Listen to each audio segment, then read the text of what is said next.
أعوذ بالله من الشيطان الرجيم. بسم الله الرحمن الرحيم.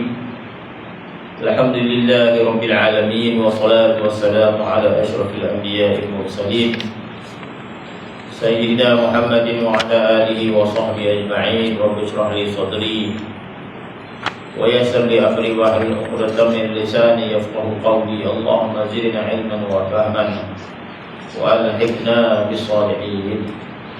Sambungan kitab Kanzil Minan ke surat 13.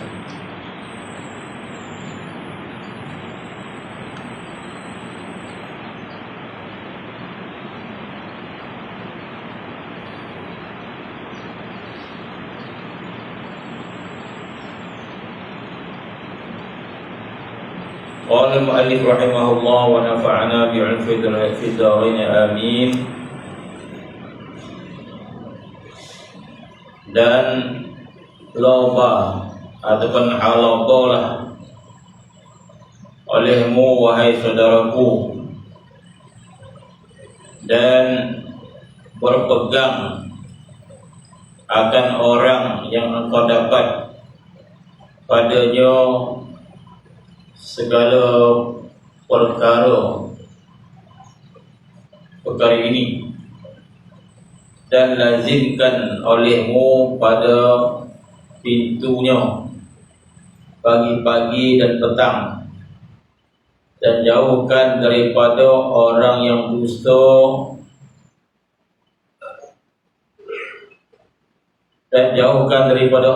dusta akan dia oleh syarak, dan keluar ia kepada makhluk menyeru akan mereka itu, sebelum lagi diri inayah daripada Tuhannya, seperti kata Syekh radhiyallahu anhu, man kharaja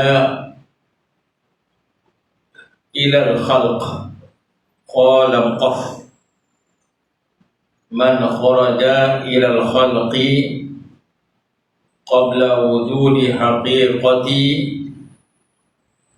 tad'uhu ila dhalika fa huwa mabqudun. Sambungan daripada kitab Hikam Abi Madian tentang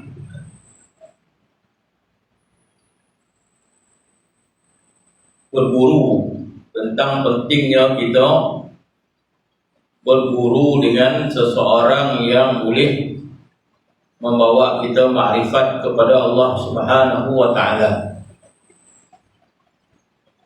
Yang mana yang nama dia menuntut ilmu itu adalah merupakan satu tuntutan agama secara umum. Menuntut agama itu adalah satu kewajiban dalam agama kita, sebagaimana sabda Nabi sallallahu alaihi wasallam, talabul ilmi fardhatun ala kulli muslimin. Menuntut ilmu itu adalah satu kefarduan kepada semua orang Islam. Jadi agama Islam ini adalah agama ilmu. Agama Islam ini adalah agama ilmu. Ayat Al-Quran itu sendiri pun turun dengan ayat ilmu. Ayat yang pertama turun pun adalah ayat Iqra bismi rabbikal ladzi khalaq khalaqal insana min 'alaq iqra wa rabbukal akram alladzi 'allama bil qalam.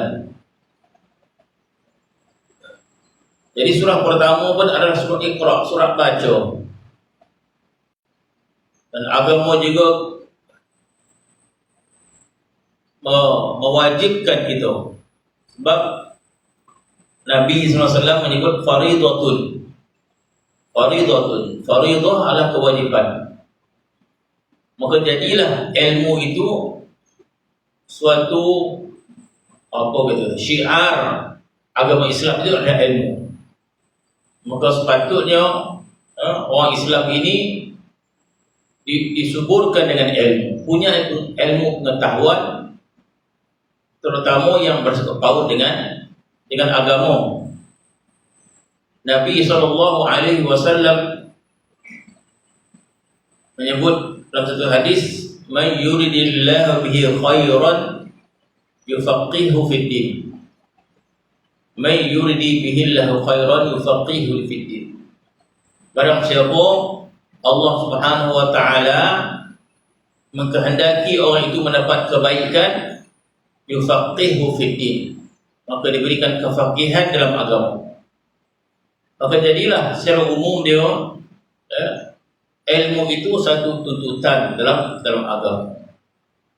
Ulama memberikan beberapa bahagian tuntutan ilmu, fardu ain, fardu kifayah, dan bahagian-bahagian itu.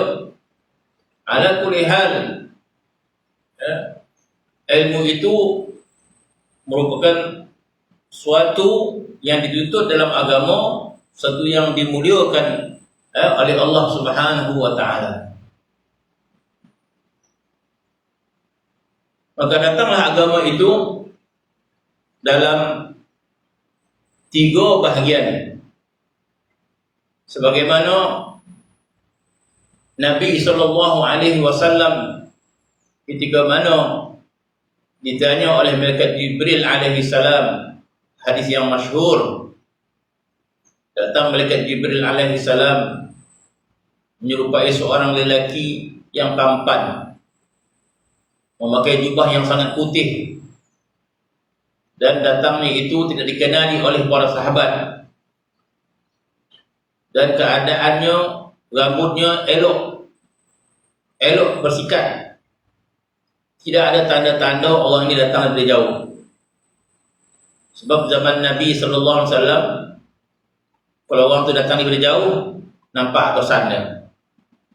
Sebab zaman dulu kereta tak ada. Tapi ke zaman sekarang kita pun tak tahu orang ni datang dari mana.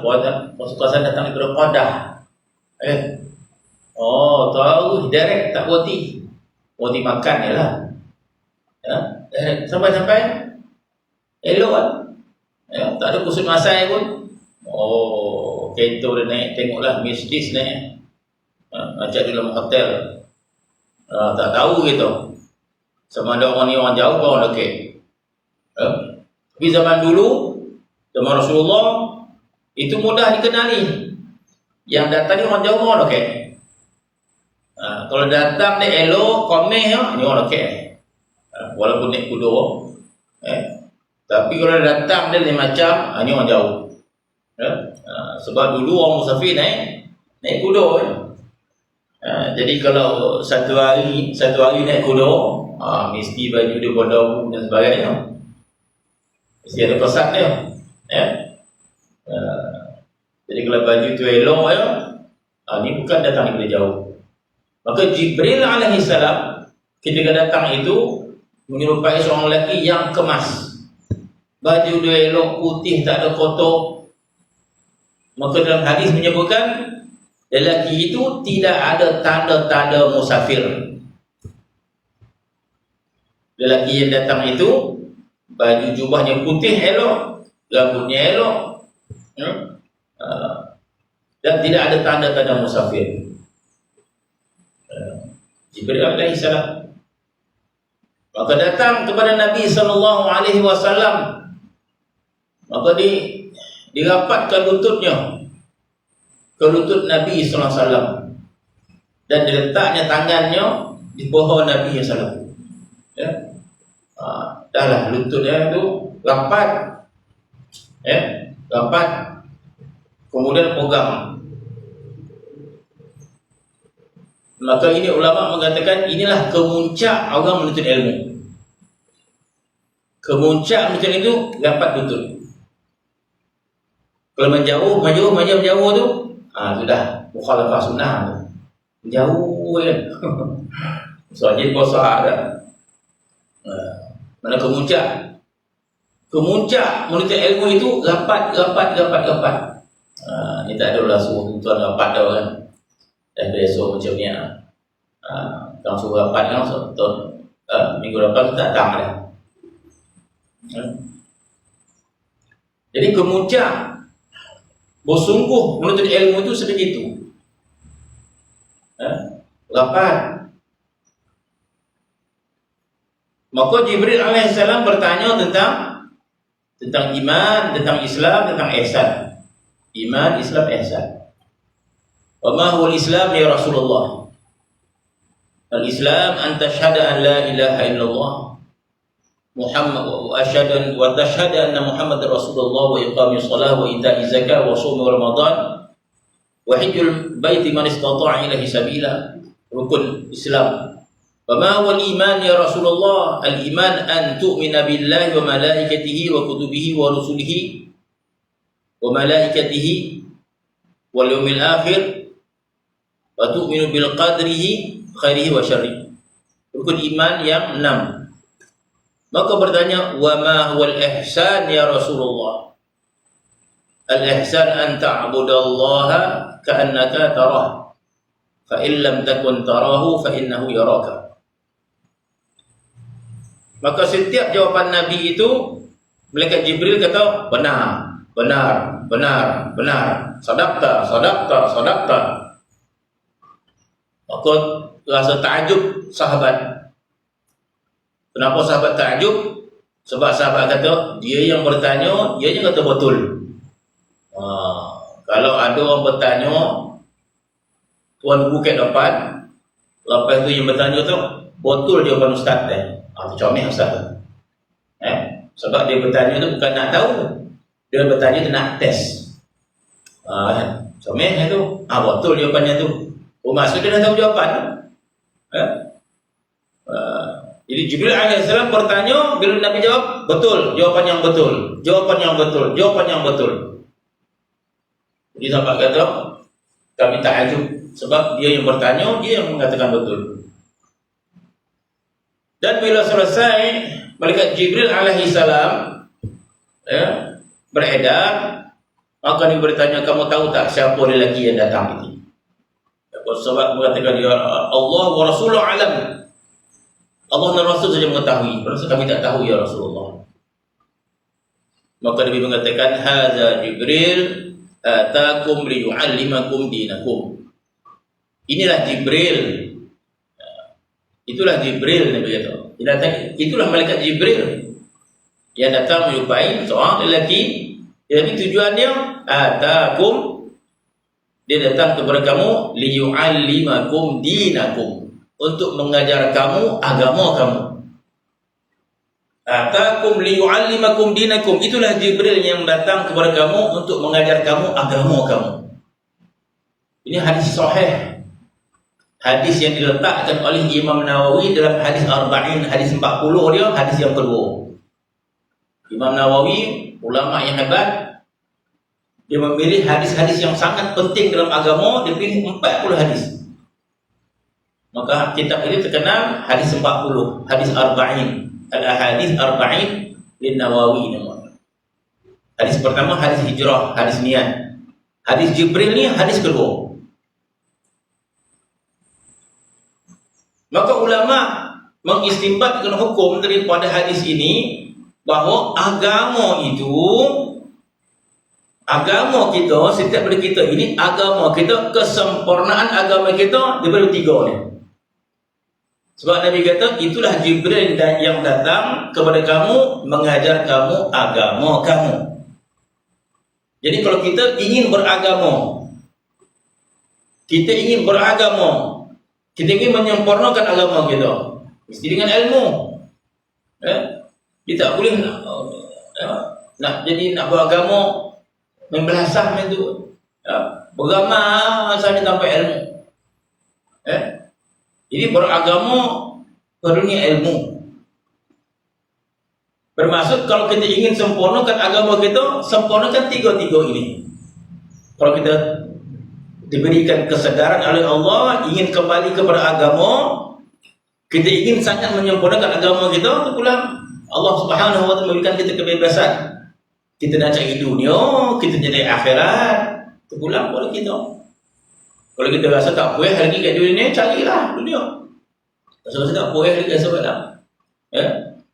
Rasa lama hidup rasa 30 tahun rasa nak cari dunia, cari lah.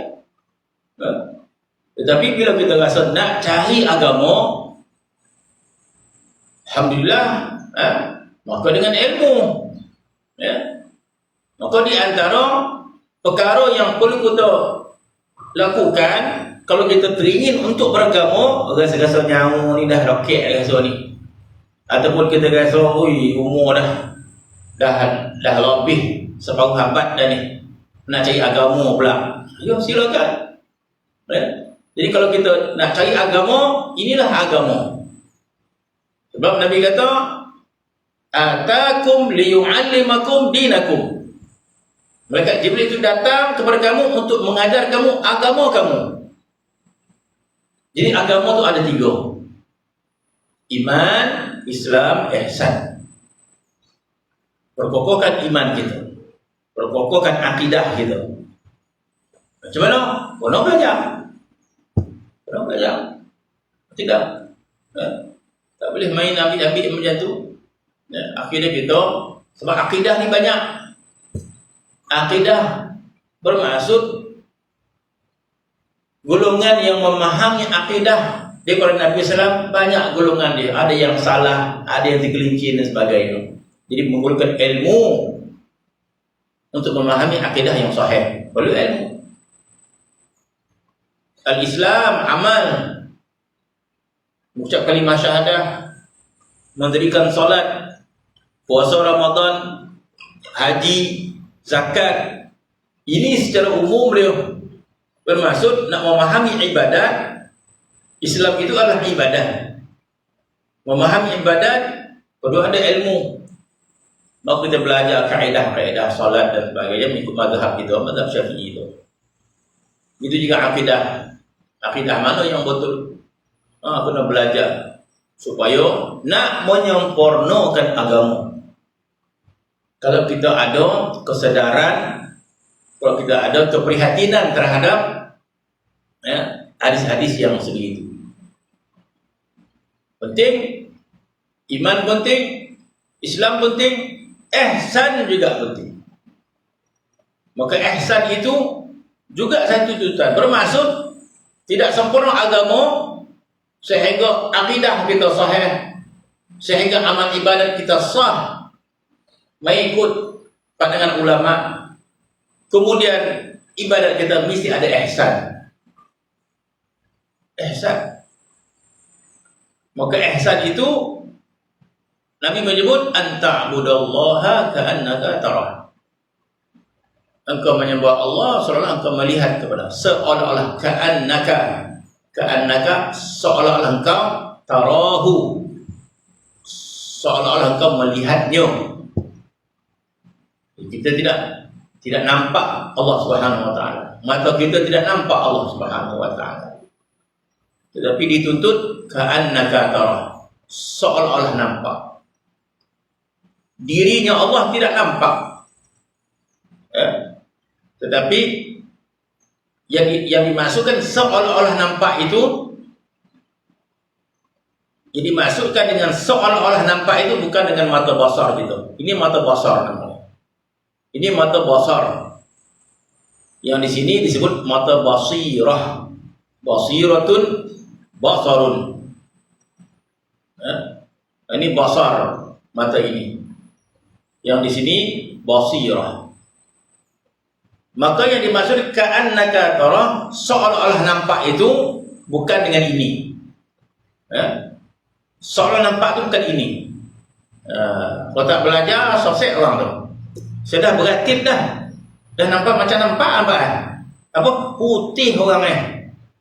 Oh, bukan ini. Bukan mata ni. Nampak, ya Allah, bercahaya dia. Gitu. Banyak mana beratib dah. Pakai sejuta lah. Tapi dah nampak macam nampak dah. Nampak macam mana? Putih orangnya. Bukan melihat Allah dengan mata ini.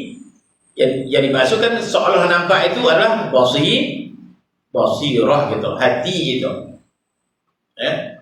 Jadi bila hati ini melihat kepada Allah Subhanahu wa taala, dalam arti kata kita mengagungkan Allah dalam hati itu. Terasa keagungan Allah.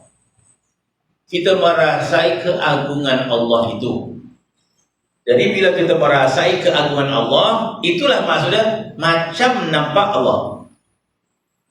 Tidak nampak Allah Subhanahu wa taala, tapi bila kita salat Allahu Akbar, hati kita tenggelam dalam kebesaran Allah Subhanahu wa taala dan tinggal seluruh makhluk di belakang.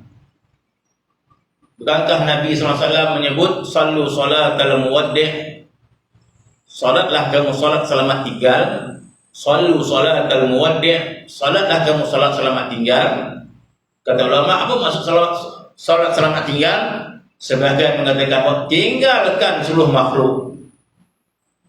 Jadi bila salat, Nabi kata bila kamu salat, salatlah salat selamat tinggal. Salatul muwaddi', wada' ni selamat tinggal. Tawaf wada', tawaf selamat tinggal. Jadi Nabi kata bila kamu salat, ucapkan selamat tinggal kepada makhluk. Bermaksud lupakan makhluk, ingatkan Allah Subhanahu wa taala. Sehingga bila ingatan kita kepada Allah Subhanahu wa taala sempurna, maka kita merasai kebesaran Allah Subhanahu wa taala. Kita merasai keagungan Allah Subhanahu wa taala. Kita merasai keagungan Allah itu, itulah maksud seolah-olah lihat pada Allah Subhanahu wa taala, ataupun kita kata itulah yang dimaksudkan dengan ihsan. Bermaksud sekiranya kita salat, sekiranya kita tawaf, sekiranya kita baca Quran, sekiranya kita berzikir, maka merasai keagungan Allah, hilang yang lain, dia kata. Maka inilah ihsan yang dimaksudkan oleh Nabi SAW. Sembahlah Allah seolah kau lihat Allah. Fa in lam takun tarah, sekiranya kamu tak boleh lihat. Apa maksud tak boleh lihat? Bermaksud sekiranya kamu tidak boleh merasai dengan hatimu, sekiranya kamu tidak boleh merasai kebesaran Allah Ta'ala itu. Sebab mungkin hati kita ni penuh dengan karat-karat. Hati kita ni penuh dengan kebesaran dunia, kebesaran makhluk, kebesaran harta, bagi potong siang malam, duit, tak kebesar dalam tu. Ya? Bila sebut nama Allah saja dah mengantuk dia. Nama bona pula berarti. Apa maksud? Bila sebut duitnya, dah jaga beli. Ya? Sembang bak duit pukul 1 pagi pun boleh. So kita ni ada projek juta, tapi orang datanglah minum teh pukul 1. Datang bayi gitu. Nak dapat 3 juta masalah. Oh, hidup gitu. Bila sebut harta, bila sebut Allah Subhanahu wa taala, dah lah tu muak dah rasa. Banyak warna pula. Bermaksud Allah Subhanahu wa taala tidak mendapat tempat pada hati kita. Tapi yang namanya harta, yang namanya duit, mendapat tempat dalam hati kita. Jadi macam mana? Jadi bila menyebut nama Allah Subhanahu wa taala, tidak merasai kebesaran Allah Subhanahu wa taala. Bila tidak merasai kebesaran Allah, maka kita tidak dapat darajat ka'annaka tarah. Seolah kita melihat kepada Allah Subhanahu wa taala. Jadi kalau sebegitulah keadaan kita, lemah, hati kita ini terpaut kepada banyak benda, anak, isteri, rumah dan sebagainya. Bila menyebut nama Allah itu tidak merasai kebesaran dia. Tetapi masih lagi kita tak boleh dapat darjat ihsan yang paling rendah. Jadi Nabi berikan dua pilihan. Kita nak ihsan yang paling tinggi, itu seolah kita melihat kepada Allah. Bermaksud kita merasai kebesaran Allah Subhanahu wa taala. Itu ihsan yang paling tinggi. Kalau tak boleh dapat macam tu, tak rasa apa pun, Allah. Rasa jamu kita boleh dapat ihsan yang paling rendah. Fa illam takun tarahu, sekiranya kamu tidak boleh lihat, bermaksud sekiranya kamu tidak boleh rasa kebesaran Allah, bermaksud kalau kamu tidak boleh merasai keagungan Allah disebabkan kejahatan hati itu, maka hendaklah kita tahu fa innahu yaraka. Hendaklah kita tahu Tuhan sedang melihat kita. Kita tak rasa Tuhan, tapi kita beradab. Jangan kita biarkan hati kita merayau-rayau, sebab Allah Ta'ala sedang melihat kita. Merasai Tuhan sedang melihat itu, dapatlah darjat ihsan yang paling rendah. Dalam arti kata lain, Ada orang yang membidangi akidah dan belajar akidah, maka dia faham sepaham-fahamnya. Ada orang belajar fiqh, ibadat, maka dia memahamkan dengan sepaham-fahamnya. Begitu juga ihsan. Ihsan juga salah satu bidang ilmu. Kalau dalam ilmu fiqh, ada orang yang minat untuk belajar fiqh. Begitu juga dalam ihsan, ada orang yang ada keinginan untuk belajar ihsan ini. Ihsan ini adalah disebut ilmu tasawuf. Ihsan ini adalah bukan ilmu tasawuf. Bagi orang yang belajar fiqh, dia belajar, bukan satu kitab, 2 kitab, 3 kitab, 4 kitab. Itu baru dalam zaman mazhab Syafi'i. Dalam mazhab Syafi'i saja ada sekian kitab. Tak habis kita nak belajar. Kalau kita diberikan kekuatan, keinginan yang kuat, kita belajar kitab-kitab fiqh. Itu baru dalam mazhab Syafi'i, baru mazhab Maliki, Hambali. Mana bidang dia luas. Maka belajar. Begitu juga dalam bidang ihsan ataupun tasawuf. Punyai bidang yang luas. Kenapa? Untuk mendapat darajat ma'rifat yang tinggi, yang sempurna.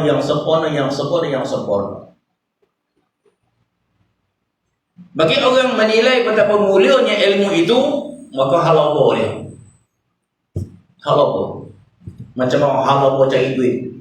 Takkah halapa cari duit? Halapa cari duit. Sebab duit dia boleh buat macam-macam. Cari dengan penuh halapa. Makannya juga, sedap makan. Halapa dengan makan, halapa dengan harta dan sebagainya. Maka sebagian orang halapa untuk menuntut ilmu. Halapa untuk menuntut ilmu. Mudah-mudahan Allah Subhanahu wa taala berikan kita ini halapa untuk menuntut ilmu. Maka di antara ilmu yang hebat, kalau kita melihat Al-Imam Ghazali rahimahullah, bila dia mengatakan ilmu tasawuf, ilmu ma'rifat ini, dia mengatakan ini adalah semulia-mulia ilmu. Ini adalah semulia-mulia ilmu. Kenapa? Sebab dia adalah ilmu berkaitan dengan Allah Subhanahu wa taala. Ilmu tasawuf ini adalah ilmu yang berkaitan dengan cinta kepada Allah Subhanahu wa taala. Ilmu tasawuf ini adalah ilmu yang berpaut untuk menta'zimkan Allah Subhanahu wa taala. Semua itu mendatangkan kebahagiaan kepada kita di akhirat nanti. Karena di akhirat nanti kemuliaan seseorang itu mengikut qadar dia mengagungkan Allah Subhanahu wa taala. Sebagaimana betapa hinanya manusia di akhirat nanti mengikut qadar dia mengagungkan dunia ini. Orang yang mengagungkan dunia, maka apabila dicabut nyawa dia oleh malaikat maut, maka hatinya penuh dengan keagungan duniawi, maka inilah orang yang paling hina di sisi Allah Subhanahu wa taala.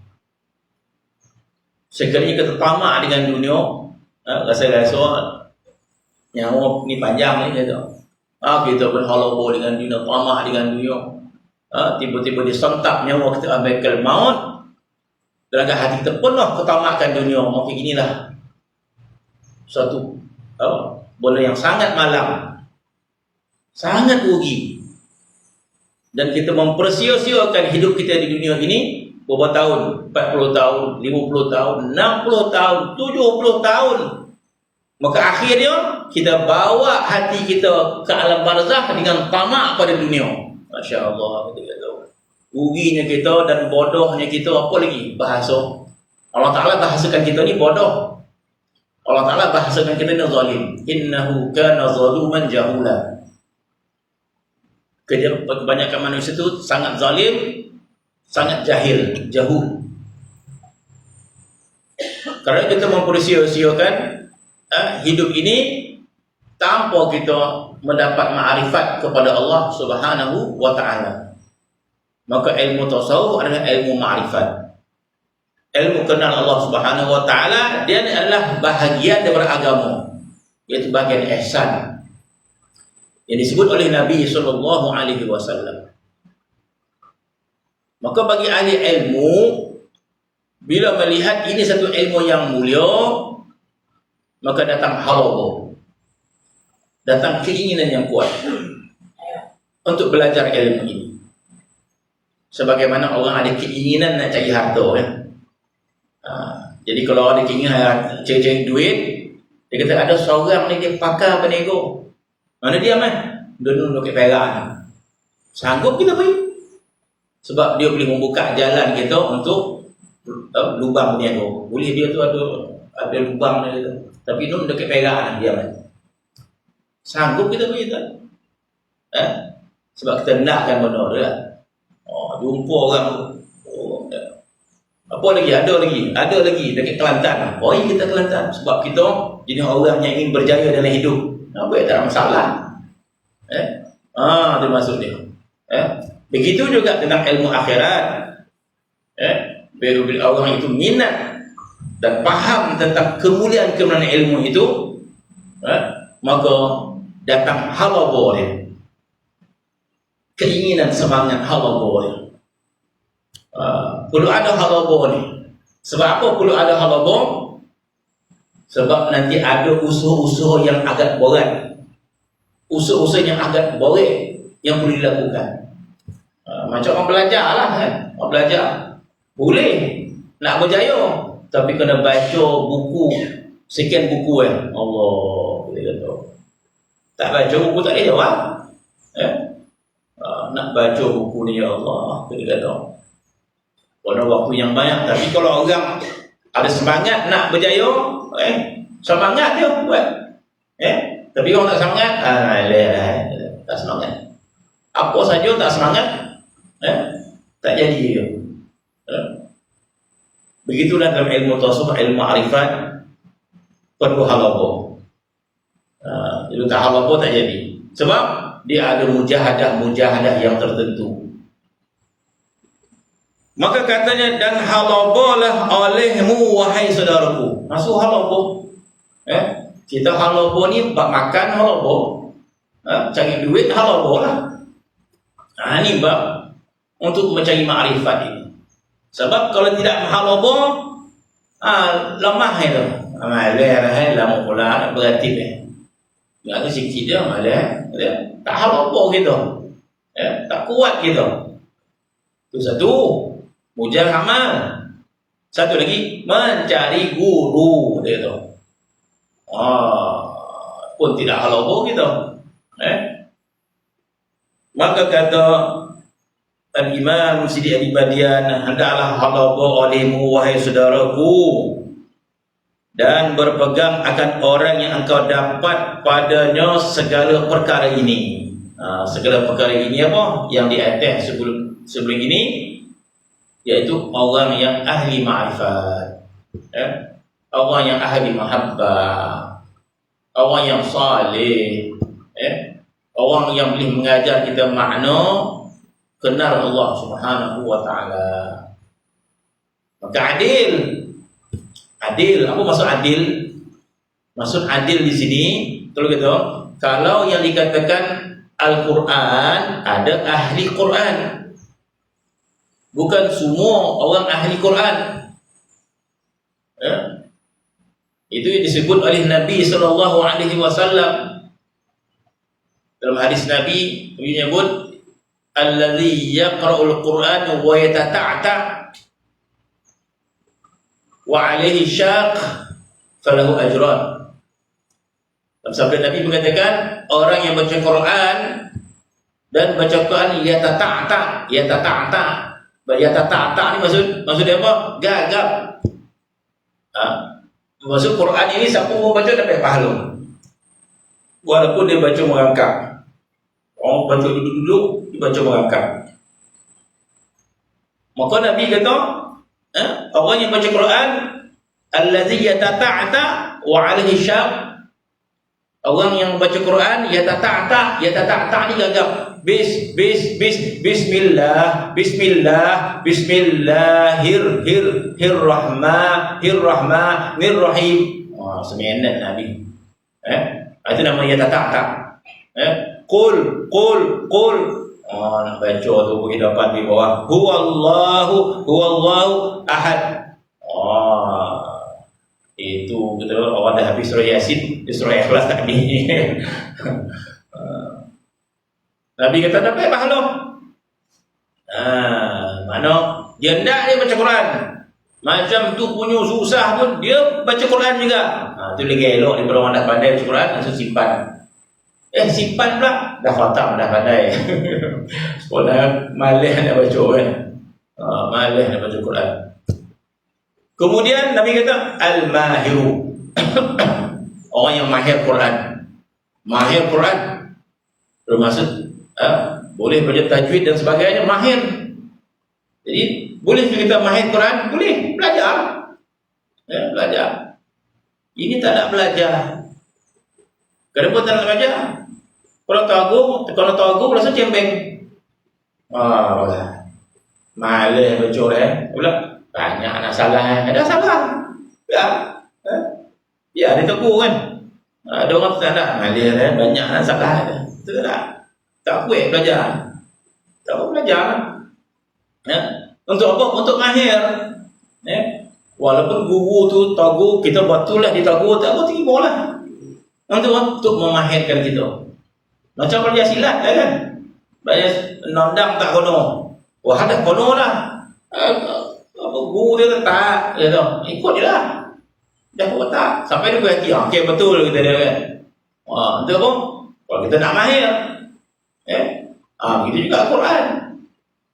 Dan nak mahir tu, terpulang lah guru tu. Kita kata. Tapi kalau orang tu rasa, dia betul guru ni dan betul pun dia tak guru Lepas tu, ambil sing lah dah, ngajuk dah. Banyak orang tahu. Tapi tu, rasa tak mahir. Al-Quran.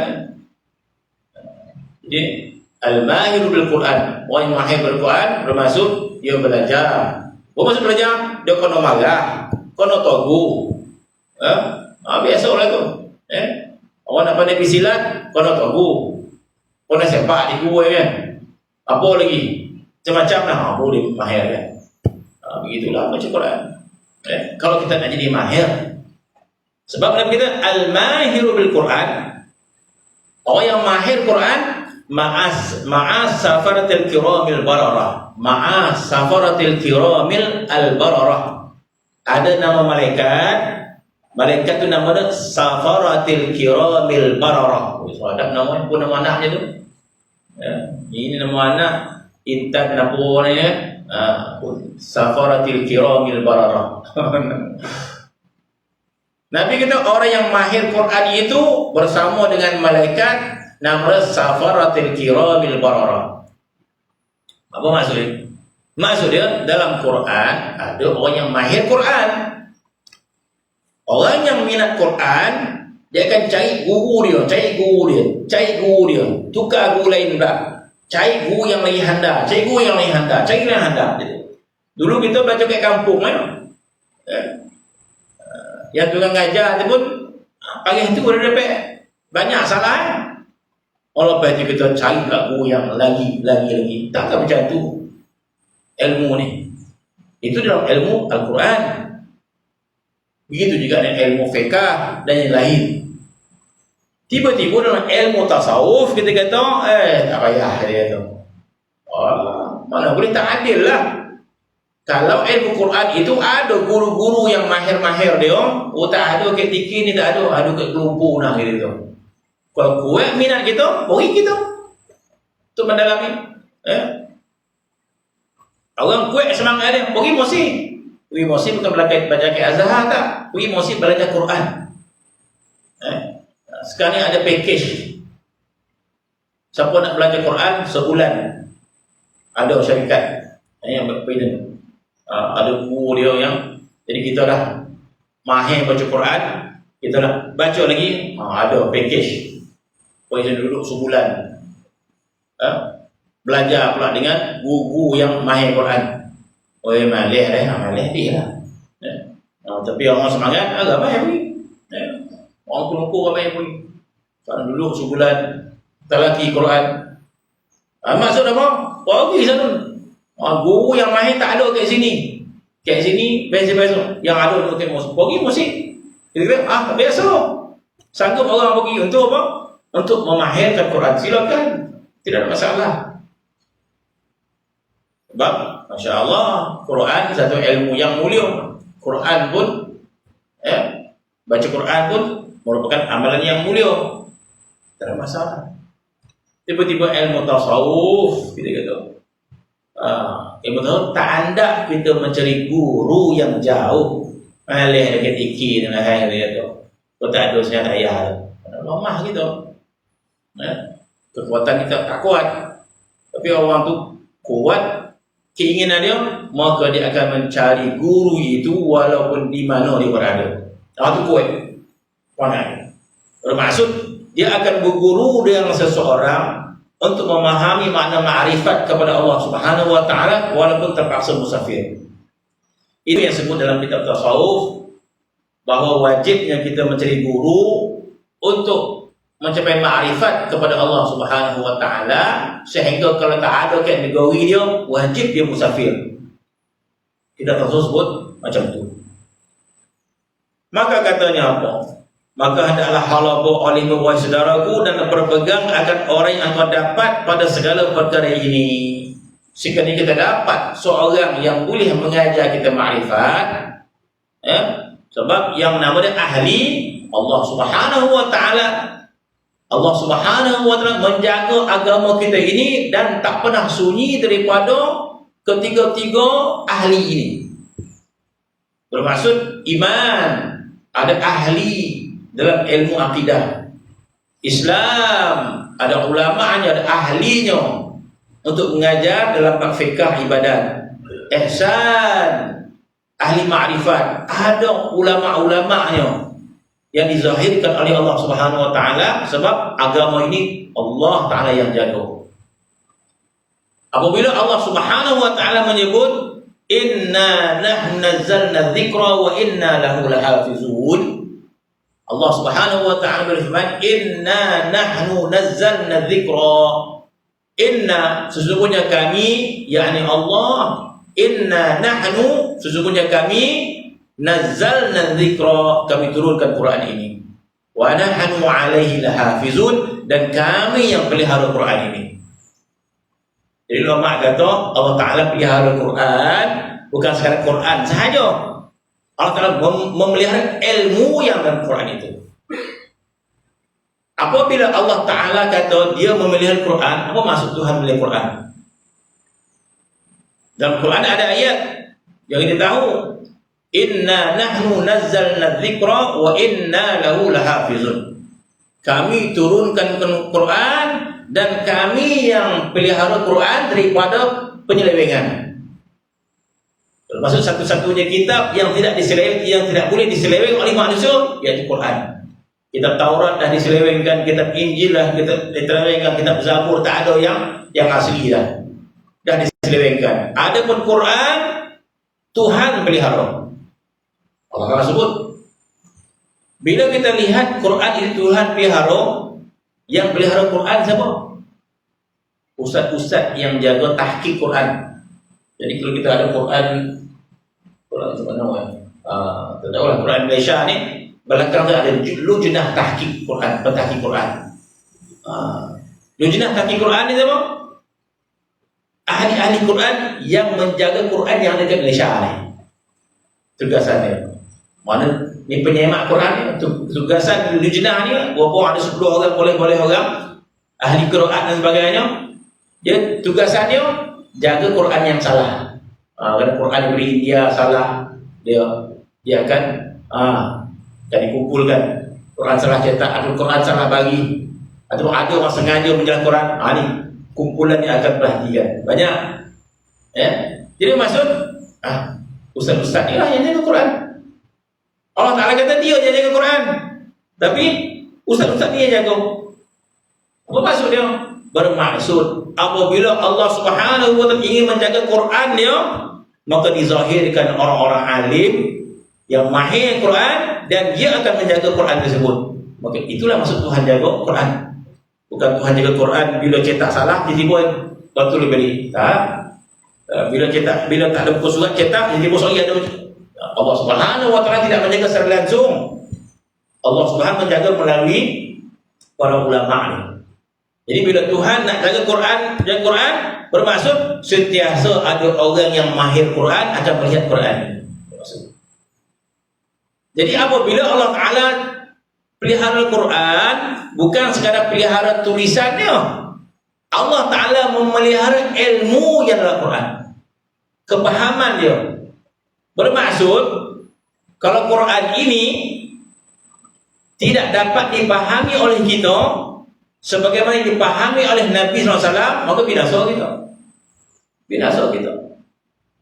Maka tetap tidak terpelihara, tetap tidak manfaat Quran ini kepada kita, walaupun tulisan dia tak terseleweng, tapi tak ada orang yang boleh faham Quran macam mana Nabi faham. Binasa juga kita. Tidak terpelihara juga Quran ini. Maka jadilah maksud Allah Ta'ala turunkan Quran dan Tuhan pelihara Quran, bermaksud ada orang yang menjaga ayat Al-Quran dan ada orang yang menjaga tentang kepahaman Al-Quran sampai kiamat. Itu maksudnya. Bermaksud sentiasa ada golongan ahli dalam memahami akidah, sentiasa ada ulama yang memahami dalam masalah fiqh, sentiasa ada ulama yang memahami dalam masalah ihsan ataupun tasawuf. Maka sentiasa ada golongan ulama ni. Kita yang nak belajar ke tak nak belajar, kita yang nak ambil istifadah atau tak nak ambil istifadah. Itu maksudnya. Sedangkan ilmu itu dijaga oleh Allah Subhanahu wa taala, itu disebut oleh Nabi sallallahu alaihi wasallam. Bermaksud kalau agama ini terputus kepahamannya, maka di antara yang menjatuhkan martabat adalah martabat Nabi kita sallallahu alaihi wasallam. Sekiranya agama ini terputus kepahaman dia, orang sekarang tak faham agama yang sebenar, maka yang rendah jatuh kedudukan siapa? Jatuh kedudukan Nabi kita sallallahu alaihi wasallam. Mana mungkin kedudukan Nabi kita dijatuhkan oleh Allah Subhanahu wa taala. Allah Taala memelihara kedudukan Nabi kita sallallahu alaihi wasallam, bermaksud agama yang dibawa oleh Rasulullah terpelihara sampai sekarang ini. Siapa yang mampu ada? Ahli dia, para ulama dia. Sebab itu Nabi menyebut al-ulama warasatul anbiya. Al-ulama warasatul anbiya. Para ulama itu waris Nabi. Ada ulama yang menjaga kepahaman Al-Quran pada sudut akidah dia, pada sudut fiqh dia, pada sudut ilmu tasawuf dia. Sekiranya kita diberikan kepahaman oleh Allah Subhanahu wa taala, betapa pentingnya untuk memahami ilmu ini, maka perlu ada guru untuk kita belajar. Sekiranya kita dapat, ini yang disebut oleh Syekh Madian, sekiranya engkau dapat seorang guru yang mengajar makna ma'rifat pada Allah Subhanahu wa taala, hendaklah kau halal, sangat halal. Jangan mengantuk, tak boleh mengantuk. Mana lama ada guru mengajar tapi tak berapa semangat pada. Maka halal olehmu saudaraku, dan berpegang akan orang yang engkau dapat pada segala perkara ini. Perkara apa? Perkara membawa ma'rifat kepada Allah Subhanahu wa taala. Itu. Dan lazimkan olehmu pada pintunya. Ini sangat halal. Lagi halal lagi. Mana ada orang alim, maka lazim pintunya. Wahai rumah Masya-Allah, pala orang tu pergi pintunya pagi dan petang. Bermaksud pagi dan petang. Sebagaimana para sahabat dahulu betapa halapnya mereka menuntut ilmu kepada Nabi sallallahu alaihi wasallam. Sayyidina Ali datang bertemu Rasulullah bila pengajian dah habis. Nabi dah mengajar sekian waktu dah balik. Tapi Sayyidina Ali datang waktu orang tak ada. Masya-Allah. Kuatnya Sayyidina Ali ni belajar kepada Nabi SAW. Semangatnya dia. Kuliah dah habis dah, kelas dah habis dah. Maka Sayyidina Ali datang seorang diri belajar dengan Nabi SAW. Itu kita kata semangat yang kuat, hawa yang kuat. Maka lazimi olehmu pada pintunya pagi dan petang, dan jauhkan daripada orang yang dusta akan dia. Bermaksud jauhkan orang yang mendustakan orang yang mengajar makrifat ini. Kalau yang betul lah, kalau untuk sosial tak payahlah, gitu. Maka jauhi orang yang mendustakan ilmu ini, ya.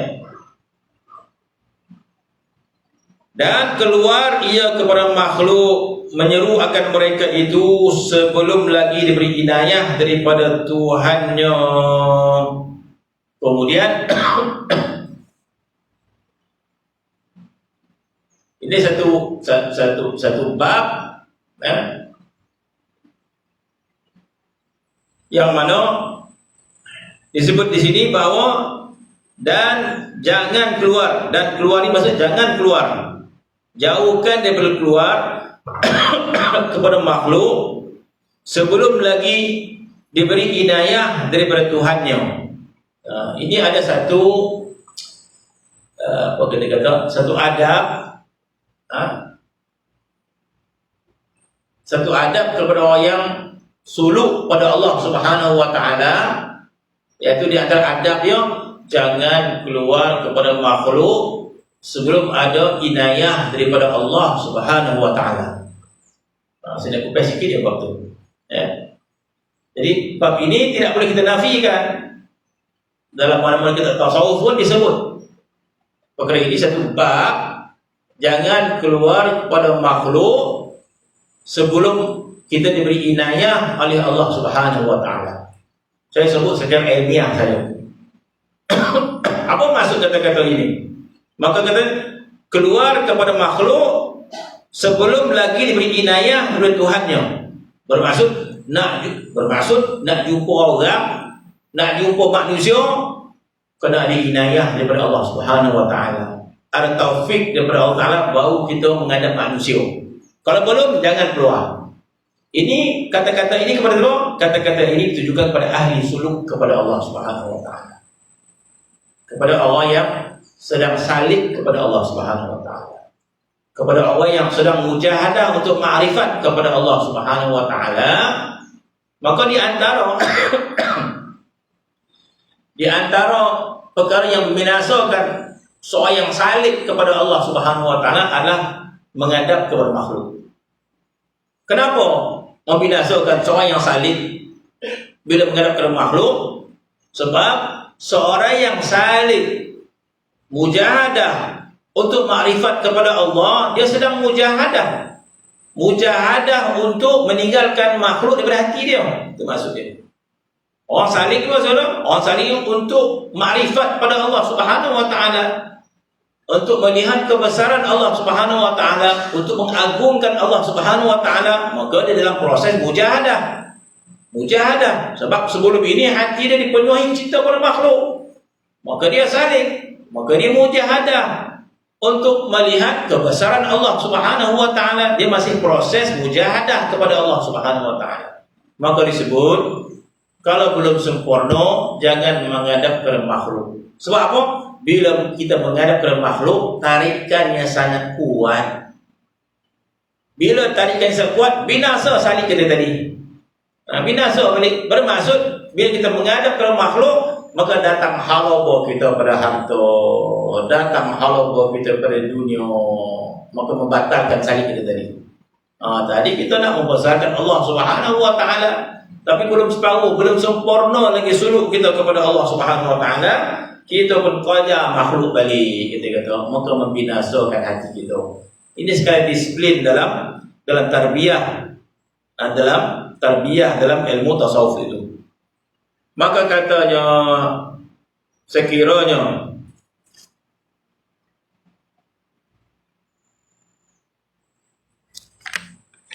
apa ni? Boleh ni. Dan keluar ia kepada makhluk, menyeru akan mereka itu sebelum lagi diberi inayah daripada Tuhannya. Jadi maksudnya macam mana? Maksudnya seseorang itu dibenarkan menghadap kepada makhluk ketika hatinya telah sempurna makrifat pada Allah Subhanahu wa taala. Maksud seorang murid itu, seorang salik itu, bila dah sempurna makrifat dia kepada Allah Subhanahu Wa Taala, ketika itu diizinkan untuk menghadap kepada makhluk. Kenapa? Sebab ketika itu tidak mudarat bagi diri dia menghadap kepada makhluk, sebab hati dia telah pun mencintai Allah Subhanahu Wa Taala. Itu maksudnya. Hatinya telah mengagungkan Allah Subhanahu Wa Taala. Hatinya telah membesarkan Allah Subhanahu Wa Taala, bermaksud dia bercampur dengan makhluk pun maka tidak membinasa lah. Sebab dalam hati ada cinta. Jadi selalu kita ikat orang dengan tali, tak, kita ikat orang dengan cinta. Jadi kita ikat orang dengan cinta, kita tak risau lah. Dia pergi ke mana pun, dia akan nak cari orang lah. Soalnya kita dah ikat cinta. Dia cinta ke kita seorang saja. Bila kita dah sempurna hubungan dengan dia, maka dia tak risau lah. Oh, kakak dikobeh dia orang. Tak ada. Kita dah yakin sebab dia telah sempurna cinta dia kepada kita. Maka kita lepaskan dia. Tapi kalau belum sempurna lagi, semua separuh, kita pun lepaskan dia. Dah dia minat orang lain pula. Terlepas gitu. Sebab dia tak sempurna cinta kepada kita. Tapi kalau sempurna cinta kepada kita, kita yakin dah. Tak kisah di mana pun, hati dekat kita boleh. Itulah kiasan kepada Allah Subhanahu Wa Taala dalam proses tarbiyah orang untuk makrifat kepada Allah Subhanahu Wa Taala. Selalu guru itu menyempurnakan dulu murid itu kepada Allah Subhanahu Wa Taala, baru diizinkan untuk bergaul kepada makhluk. Kalau tak, mana kata macam kita berubah, lepas itu kena penyakit. Berubah kena racun, ubah kena racun, ubah kena racun, ubah kena racun. Maka takkan sembuh penyakit hati kita. Kita mencari makrifat pada Allah Subhanahu Wa Taala, kemudian kita bersama dengan makhluk, digodoh oleh makhluk, binasa hati kita oleh. Itulah maksudnya. Tetapi bila telah sempurna hati kita, maka ketika mana bersama makhluk pun hati kita tidak goyah. Itu yang disebut oleh Allah Subhanahu Wa Taala dalam surah An-Nur. Allah Taala menyebut rijalun la tulhihim tijaratun wala bai'un an zikrillah. Di sana ada rijal, kata Allah Subhanahu Wa Taala. Dalam Quran disebut rijal termasuk perempuan. Kenapa mereka? La tulhihim tijaratun wala bai'un an zikrillah. Tidak melegakan mereka itu perniagaan mereka, jual beli mereka daripada ingat Allah Subhanahu Wa Taala. Maksud hati dia sempurna ingatan kepada Allah Subhanahu Wa Taala, di mana pun dia berada tetap dia mencintai Allah Subhanahu Wa Taala. Maka ini disentuh dalam ilmu tasawuf. Sikit lagi. Sikit lagi Nabi. Maka katanya tidak keluar kepada makhluk selagi belum diberi inayah oleh Tuhannya, seperti kata Syekh radhiyallahu anhu, man kharaja ilal khalqi. Ini kata-kata Sidi Abi Madian pengarang kitab ini. Maka katanya man kharaja ilal khalqi, barang siapa keluar menghadap kepada makhluk. Apa saja? Man kharaja ilal khalqi, barang siapa keluar menghadap kepada makhluk, qabla wujudi haqiqati, sebelum wujudnya hakikat dalam dirinya, hakikat cinta, hakikat ma'rifat. Bermaksud hatinya belum benar-benar cinta kepada Allah Subhanahu Wa Taala, hatinya belum benar-benar mengagungkan Allah Subhanahu Wa Taala. Itu maksud dia.